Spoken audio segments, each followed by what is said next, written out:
Hello everyone, welcome back to episode 2 of this journey and grind to 2400 by the end of 2024. I have reached my peaks in my other rating categories, 2700 bullet last month, 2500 blitz this month, and now rapid is left. This might be one of the harder challenges that I've done because rapid is a longer time control and you can invest so much time into one of these games and still end up losing, and to grind up takes so much more time than it is to go through some blitz and bullet games, but we're trying our best. We're doing this challenge, so let's dive into game number 2. Alright, so we get to play white this time. I'm happy, obviously, because, I enjoy playing my d4. I was hoping I'd get my 4 pawns, but it's okay. We have probably a Nimzo Indian defense coming up. I do have to say, if you guys are new to the channel, my opening knowledge for some of these lines are kind of outdated, but I have played Queen C2, I've played E3, I've played Knight of 3, I've played a bunch of stuff, so let's just go with Knight of 3. The good thing about playing d4 all your life is that you can kind of wing these lines as well, so not the worst. Let's go e3. I like my opponent's username. I think it's pretty funny. Alright, let's go ahead and take. Maybe put our bishop either on e2 or d3. I can consider maybe knight e5. That would actually kind of be an interesting move to play. Let's just go bishop e2 though. I just want to prioritize castling, and we'll go from there. Alright, so here, depends on what my opponent does. Okay, so here, I could take, and then we both have isolated pawns, and my bishop's free. Or I could take with the knight. My opponent is the only one with an isolated pawn. Bishop can't move. But if I take here, they could take back. And when I take, I'm going to end up having an isolated pawn here anyway. So, it's kind of just like, which kind of isolated pawn do I want? I could also take with the queen, but after knight c6, I don't know. I'm not a big fan of how that looks. I'm kind of thinking just going for the isolated pawn. That's kind of a decision that I might overthink a little bit. If knight takes, bishop takes, pawn takes, just don't like that pawn too much. I don't know. Something about it. I'm gonna go for this. We're gonna have identical isolated pawns, and that's okay. Let's play for this e5 square. Alright, there. I'm thinking knight e5 right away. Maybe we'll just jump right in, right? Looks good to me. I usually have tunes playing in my ear when I really enjoy playing chess with music going on, and I actually sometimes just loop the song because it really just helps me get in the zone of focusing, and I can tune out the lyrics because they're just on loop. But I forgot to put my music in before I started, so maybe I will, if I have time, I'll set it up mid-game real quick. Let's see. Okay, bishop f5. Yes, it's kind of very similar of a position here. Maybe I'll just go rook c1. Although, if they take, I feel like I want to take with this pawn, so I don't want to be wasting moves. I wish I could play rook b1. But okay. Queen e4 is kind of interesting, putting pressure on both these pieces. I kind of want them to take. I'm going to go ahead and play. Well, okay. We're thinking a little bit, but queen a4, queen b6 is what caught my eye, because this pressure on this pawn here, I don't know if I'm a fan of this. Should we just go a3? Make that bishop decide. I don't know. Should make a decision soon. I think I'm going to do this, actually, because takes, and then my rook can rook lift. It's kind of a funny rook lift, but it works. So we'll go for that. Okay. I'm going to put my music in real quick. The current headphones I was wearing were for my laptop where nothing's playing at the moment. Alright, let's get this song looping. Oh, whoops. Alright. Scuffed. Wouldn't be a recording or stream with me if something wasn't scuffed. Okay. Bishop d6, attacking this knight here. I have enough defenders. I have to watch for queen b6, kind of like I mentioned. This pawn could be a little bit weak. I'm thinking about b4, though. Or do I want to take? Knight b5 is an interesting move. Let's go for this. I don't want to be too low on time here, so yeah, okay, that's what I assumed would happen. They're probably going to go here, but okay, now I play rook c1. Rook c1's still a6, and if I takes back, maybe I take there. I kind of like that idea. Let's go rook c1. I don't know what move to expect. a6, I think I'm definitely going to take, and if they don't play a6, if they take back, I'll take with the pawn probably. Maybe I'll take with the bishop. I'm not sure yet. But there's pressure on this knight, so I know my piece is pinned. I have to watch for that as well. I have to watch for this knight jumping to e4. Kind of annoying I don't have queen d2 because of knight e4, but that's okay. Okay, I pointed out that move could happen, and it eventually did happen. In terms of what it's threatening at the moment, I don't quite know. I think a6 is still the move that my opponent just seems to want to play. I'm thinking it seems like it's coming up on time to take this knight. Takes, this bishop takes here. Actually, that's not an issue because I have knight to e7, so I'm not worried about that. Intermezzo check, I pick this bishop up. If takes, pawn takes.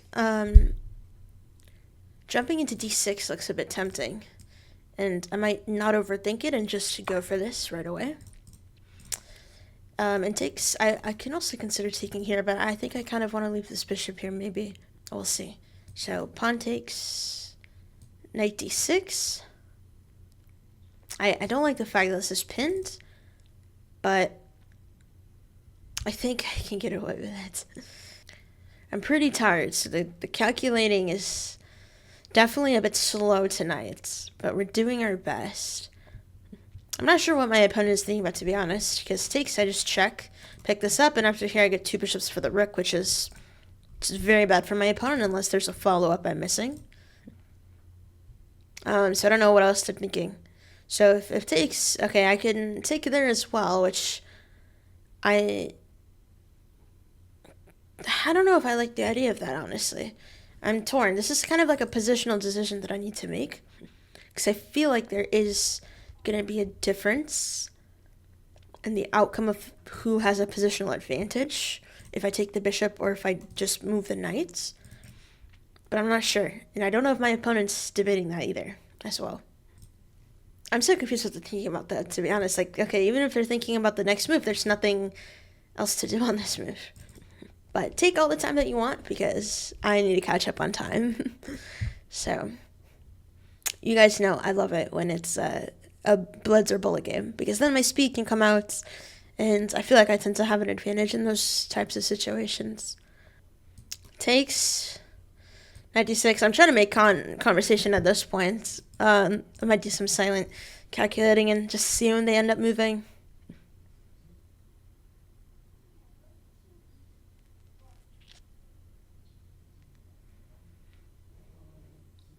Wait, what?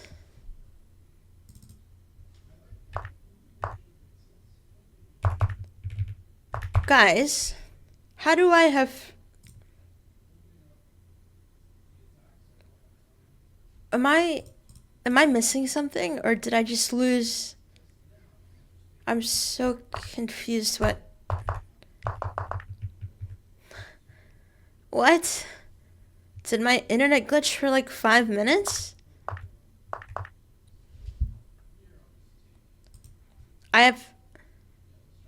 What? Guys, I don't know what is happening. It's so... Did I just lose all my time? Okay, apparently Wow, okay, what a scuffed game. Oh no. I thought I was catching up on time, and I don't know what my opponent was thinking. I don't know why they're thinking now. Like, is it glitching again? I have no idea what's happening. There's no signs that my internet is down. I don't know if it's the server or if, like, his move is not coming through. I don't know. This might be tough, guys. We'll see if they move or if I just flag. Okay, I don't know. It's unfortunate. I feel like on this journey to 2400 with like less than 2 months, every single game really matters, and when technical stuff like this affected, it's just like I mean, it makes it tough to want to play, and also feels like I might be wasting time, and also it's hard to make it educational. Alright, well, let's see if they move. Positive mindset.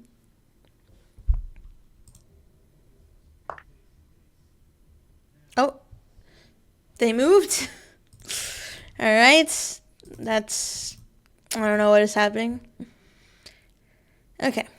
Yeah, so, I mean, I'm kind of thinking of taking, but also this knight d6 move. But after he made bishop e6, made bishop g3, but I feel like my knight's going to be a little stuck, so I'm just going to go ahead and just trade and part ways with this pawn. I don't know how much I'm parting ways with it. Maybe there's a way to pressure this pawn for it. So I'm not too worried if I lose this pawn. I am just worried about the time, though, because I don't know if it's actually accurate or if it's going to glitch again, but I can't do anything about it, so just hope that it's working. Here, I mean, he could be debating between these two moves, but I think this is kind of the obvious move. But I don't know.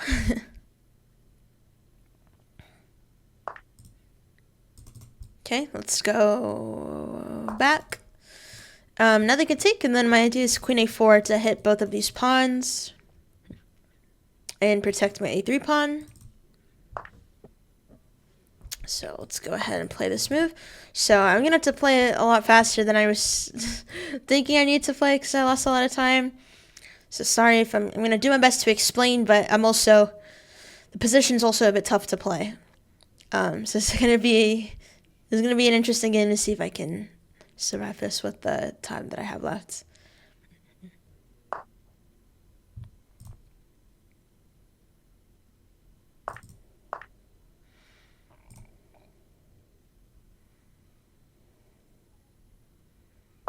Kind of have to go here, I think. I have a lot of pressure on this. My bishop's not in the best place, but we're going to make the best out of it. The good news is I think for sure I'm going to win this pawn back. I have to be careful because these pawns are isolated and loose, and I only have my queen, so it's kind of like, I don't know. Okay, do we take? Or maybe I take here. Let's take here, actually, because I don't want them to have a passed pawn, and I defend this pawn still, so if rook takes here, we're going to go back, line up for this pawn.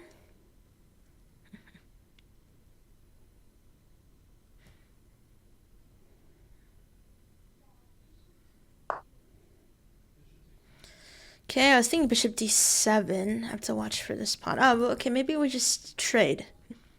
Let's not try to hang on to this pawn. It's a liability. If I don't have to hold on to that liability, I'm going to get rid of the liability. Yes, this is a passed pawn.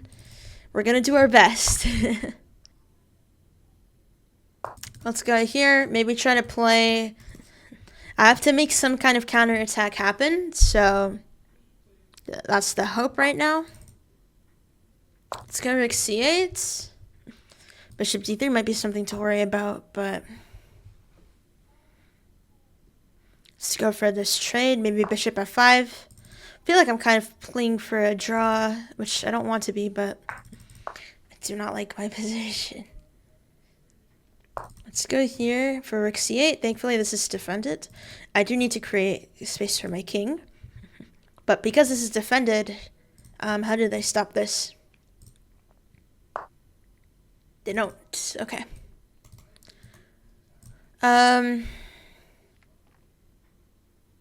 Wait, if I check, then I check. What am I missing?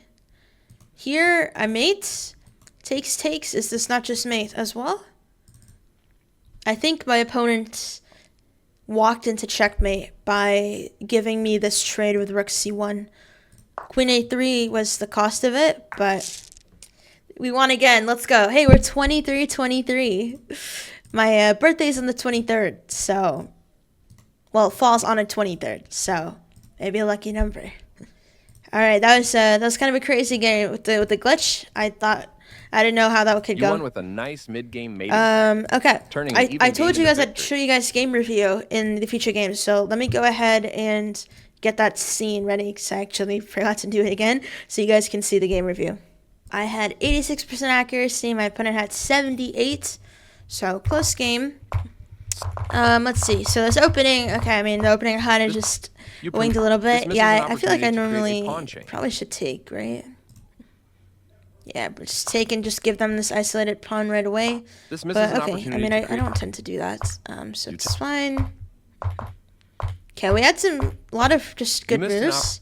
I see that as I get an inaccuracy. I missed the opportunity to take an open file with a rook. Like what, rook e1? On a safer square. Rook c1? What are we thinking? Rook e1? Yeah, I mean, okay, that's fine. I understand this wasn't the best follow-up, but I wanted to try to play for something on this c file. So, from my human perspective, it was fine. And here, okay, it's not the worst thing in the world. Minus 0.5. It's obviously anything can happen. Okay, so here knight d6 is best. I wasn't sure what to do after bishop e6 because rook d8 seemed like a threat. Queen a4, apparently. See, I'm not gonna be seeing stuff like this. And okay, if I'm attacking here, I'm provoking bishop d7, which blocks rook d8. I mean, hey, it works if it takes. Bishop a6. Damn. Well, here it takes something like this with threatening this. Okay, I mean, this is just a bit too engine-like for my level, I feel like, at least with the time on the clock. Wait, this is not what happened. So, it's trade. Yeah, I knew my opponent was better here. I shouldn't have allowed this to happen. I mean, obviously, I can't see this kind of follow-up with knight d6. So, because I didn't, I decided I'd just give away the pawn and try to play for some compensation, which is what I ended up doing. Obviously, here it's like minus 2.7. Rook b3 is a very nice move, attacks the knight and the pawn, and at this point, it's definitely in my opponent's favor. With these pieces like this, it's very hard to defend everyone. But my opponent didn't see that. Knight e4 lets me come back into the game because I'm trading off pieces, getting rid of two pieces that were kind of tied together. Got rid of one, was able to move the other out of the way, and now both of these pawns are under pressure from my opponent. So even though this ends up happening, I don't think I'm that much worse until I blunder yet again. But yeah, my opponent should have played for this row very quickly, because instead what ended up happening was kind of an Uno reverse. I played on their 7th and 8th instead of them playing on my 2nd and 1st. And I think that was like the main point in this game. Okay, even after this happens, it's still better for black, but after here takes. What's the move here? Rook b2. Rook b2, so I don't have rook c8, because rook b1. And then if I try to do something about it, you go back. And in this position here, black's barely better. By a good play, it should be a draw, but anything can happen. My opponent's obviously probably the one playing for a win with this pawn here, but it's not easy for them to make improvements either. So, all right, overall a very good game. Actually, it wasn't a very good game. Never mind, I take it back. Overall, it was a game. But yeah, I was as soon as my opponent played this move, I saw this pattern click, and I was like, wait, I think they blundered. But being able to spot those tactical patterns and how this pattern recognition is just so clutch, because if I don't say this follow-up, always use your forcing moves. That's your reminder. Checks first, and then captures, and then threats. So I'm very happy that I had this. Not it would have been a rough game. I don't know what would have happened. But yeah, okay, 23-23. We take that win again. Yeah, thank you guys for watching. I hope you guys enjoyed. That was also kind of a crazy game towards the end there. Anything could have happened.